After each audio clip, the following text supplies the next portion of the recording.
Hi friend, good afternoon. আজ আমাদের লাঞ্চে আছে ভাত। এই দেখুন বন্ধুরা, লাঞ্চে আছে ভাত আর পটল চিংড়ি, অনুষ্ঠান বাড়ির স্বাদে। পটল চিংড়িটা কেমন হয়েছে কমেন্টে জানাবেন বন্ধুরা।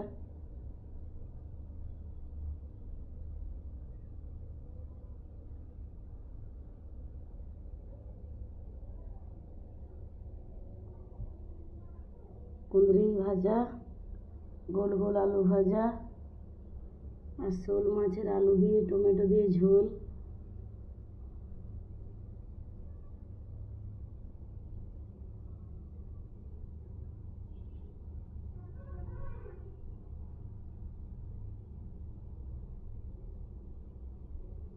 আপনাদের যদি রান্নাগুলো ভালো লেগে থাকে লাইক, কমেন্ট, সাবস্ক্রাইব করবেন, আমার পাশে থাকবেন বন্ধুরা।